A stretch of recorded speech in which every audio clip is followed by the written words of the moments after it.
ఉన్న బంగారాన్ని విడిపించి ఆ రోజు ఆన్లైన్ రేటుకే మేము కొంటాం. Sharma gold company. Hi, welcome to our channel. ఈరోజు మనతో పాటు ఉన్నారు జ్యోతిష్య వాస్తు పండితులు, జ్యోతిష్య వాస్తు శిక్షణ నిపుణులు బ్రహ్మశ్రీ నానాజీ పట్నాయక్ గారు. నమస్కారం గురువు గారు. శ్రీమాత్రే నమః. సార్, ఇప్పుడు బయట ఉన్న ఎండ ప్రభావం చూస్తే నిజంగా ప్రకృతి మన మీద పగబట్టింది. 42 డిగ్రీల ఎండ కొడుతుంది. ఇంకా రాబోయే రోజుల్లో 50 కూడా కొట్టే అవకాశం ఉంది. ఇంకా 50 అనే మాట వచ్చేసరికి జనం పిట్టల్లా రాలిపోతారు. సో దీనికి గల కారణాలు ఏంటంటారు? ఇప్పుడు మనం ఎలాంటి విషయాల్లో జాగ్రత్త పడాలంటారు? 50 దాకా వచ్చినా ఆశ్చర్యపోవాల్సిన పని లేదండి. అంతేనా సార్? 50 డిగ్రీలు కూడా వస్తుంది. సో జనాలు పిట్టల్లా కూడా రాలిపోతారు ఛాన్స్ ఉంది. ఎందుకంటే చెప్తాయనండి. ఫస్ట్ ఆఫ్ ఆల్ ఏంటంటే ఎప్పుడు కూడా మనకి ఎవ్రీ ఇయర్ మేషరాశిలో భరణి నక్షత్రం 3వ పాదం నుంచి డొల్లకర్తరి అంటారు. ఈ డొల్లకర్తరి ప్రారంభం అవుతూ ఉంటుంది. కృత్తికా నక్షత్రంలోకి వచ్చేసరికి కర్తర్లు ప్రారంభం అవుతాయి. దాని తర్వాత రోహిణి నక్షత్రంలోకి రవి సంచారం వెళ్తూ ఉంటే రోహిణి కార్తె అంటారు. పర్టికులర్గా ఈ కృత్తికా నక్షత్రంలోకి వెళ్ళినప్పుడు సూర్యభగవానుడు కృత్తికా నక్షత్రానికి అధిష్టాన దేవత అగ్నిదేవుడు.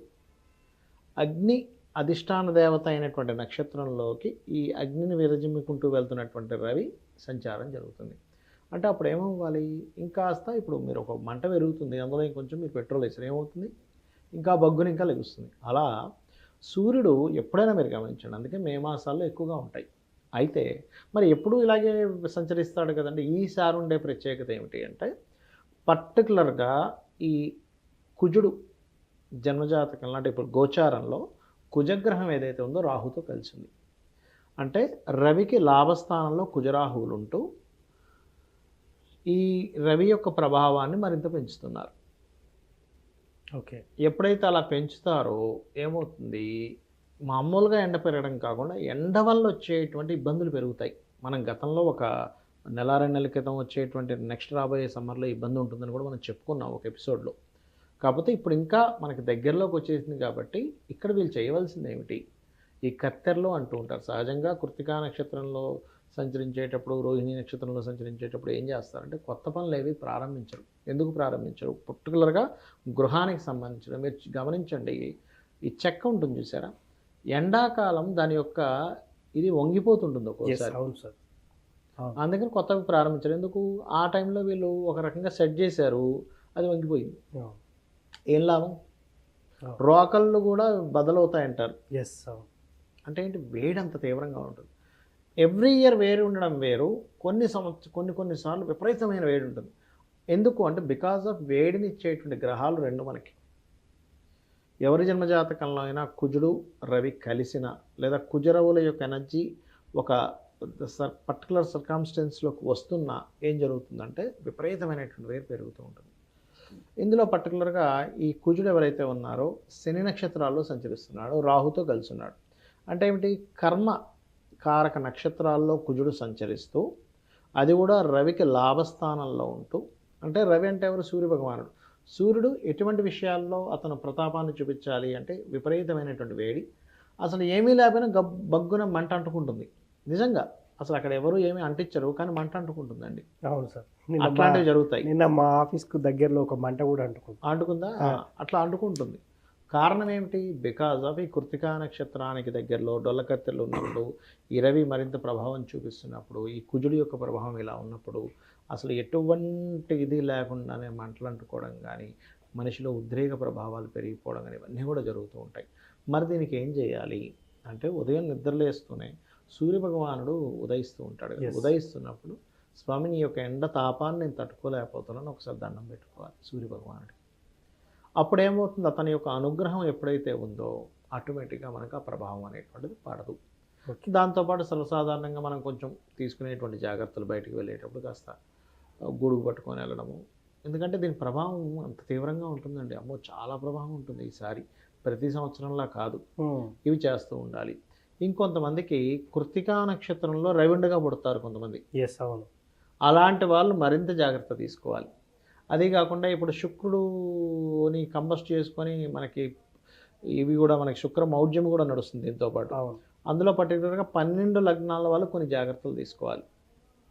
అదేమిటంటే శుక్ర మౌఢ్యం నడుస్తున్నందుకు మేషం వారు వివాహము, ఫైనాన్స్ విషయంలోని, వృషభం వారు అప్పులు ఇవ్వడం తీసుకునే విషయంలో లేదా స్త్రీలతో ఏదైనా గొడవలు అంటే ఈ పనులు చేయొద్దా సార్? ఈ పనిలో జాగ్రత్తగా ఉండాలి. శుక్రుడు వృషభ లగ్నం వారు కొంచెం అప్పులు ఇవ్వడం తీసుకునే విషయంలోని స్త్రీతో అనవసరమైన శత్రుత్వాల జోలికి వెళ్ళకూడదు. మిథునం వారు సంతానం వారు షేర్ మార్కెట్ విషయంలో, కర్కాటకం వారు గృహ నిర్మాణం లేదా ప్రాపర్టీస్ కొనుక్కునే విషయంలో, సింహం వారు జాబ్ రిలేటెడ్ సంబంధించిన విషయంలో వీళ్ళు చేసే జాబ్లోనే స్త్రీతో ఏదైనా గొడవ రావచ్చు, లేకపోతే అధికారులతో గొడవలు రావచ్చు సింహం వారికి. అదేవిధంగా కన్య వారు కొంచెం తండ్రి యొక్క ధన సంబంధించిన విషయంలో, తండ్రి యొక్క ధనాన్ని ఇంకొకరికైనా ఇవ్వడం ఇట్లాంటి విషయంలో, లేదా బ్యాంక్ ట్రాన్సాక్షన్స్ విషయంలో. తులారాశి వారు కనుక చూసుకున్నట్లయితే వాహనాల మీద వెళ్ళేటప్పుడు జాగ్రత్తగా ఉండాలి. బికాజ్ ఆఫ్ ఈ కృత్తికా నక్షత్రంలో ఉంటూ ఒక పక్కన మీకు ఈ శుక్రమౌర్జం కూడా నడుస్తున్నందుకు ఇది కాంబినేషన్ అంటారు దీన్ని. అందుకని ఈ పర్టికులర్ విషయాలు జాగ్రత్తగా ఉండాలి. వృశ్చికం వారు కొంచెం జీవిత భాగస్వామితో పార్ట్నర్స్తో కలిసి ఇన్వెస్ట్మెంట్ చేసే విషయాల్లో జాగ్రత్తగా ఉండాలి. ధనస్సు రాశి వారు పర్టికులర్గా అప్పుల విషయంలో వీళ్ళు కూడా అప్పు చేసేదో లాభం వస్తుందని పెడుతూ ఉంటాం మనం తీసుకెళ్ళి అటువంటి విషయాల్లో. మకరం వారు సంతానము అండ్ జాబ్ విషయంలోని, కుంభం వారు ప్రాపర్టీస్ తీసుకునే విషయంలో, అందులో ముఖ్యంగా వాహనాలు తీసుకునే విషయంలో లేదా ఇంటీరియర్ చేయించుకునే విషయంలో ఎక్కువ డబ్బులు పెట్టారు సార్ తెలియక. మీన రాశి వారు తోబుట్టువుల్లో ముఖ్యంగా చెల్లెలు ఈ వరుస వాళ్ళతో ఉండేటువంటి దాంట్లో చిన్న మిస్కమ్యూనికేషన్స్ అవుతూ ఉంటాయి. ఈ విషయాల్లో జాగ్రత్తగా ఉండాలి సార్. ఇదే కాకుండా కొంతమంది నార్మల్గా కొంతమంది ఉంటుంటారు, వాళ్ళ లగ్నాలు రాశి ఫలితాలు సరిగ్గా పట్టించుకోరు. వీళ్ళు ఎలాంటి జాగ్రత్తలు తీసుకోవాలంటారు? ఒకటేనండి, అందరికీ యూనివర్సల్గా ఒకటి పనిచేస్తూ ఉంటుంది. ఏమిటది అంటే న్యాచురల్ సెకండ్ హౌస్ పనిచేస్తూ ఉంటుంది. ఎందుకు? కృత్తికా నక్షత్రం న్యాచురల్ సెకండ్ హౌస్లో సన్ సంచారము, న్యాచురల్ సెకండ్ హౌస్లో ఈ యొక్క శుక్రుడు కంబస్ట్ అనేటువంటిది, గురువు కూడా కొంచెం దగ్గరలో తిరగడం. అందుకని అందరూ కూడా తీసుకోవాల్సిన జాగ్రత్త ఏమిటంటే కుటుంబ సభ్యులలో స్త్రీమూర్తితో తెలియకుండానే ఒక చిన్న ఎఫెక్ట్ చూపించడం, ఫైనాన్స్ విషయాలు జాగ్రత్తగా ఉండాలి.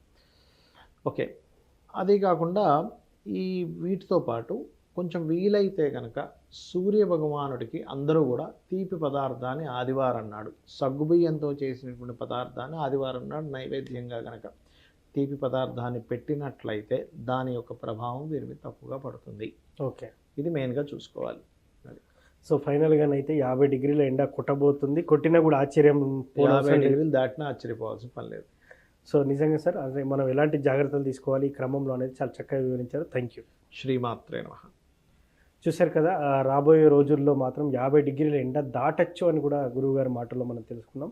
సో గురువుగారు చెప్పినట్టు కొన్ని నియమాలు నిబంధనలు పాటిస్తే దాని నుంచి మనం బయటపడే అవకాశం ఉంటుందని తెలియజేశారు. ఇది వాటి కార్యక్రమం. మరో కార్యక్రమంలో మళ్ళీ కలుద్దాం. Thank you. సుమన్ టీవీలో మీ పర్సనల్ అండ్ బిజినెస్ ప్రమోషన్స్ కోసం కింది నెంబర్కి కాంటాక్ట్ చేయండి.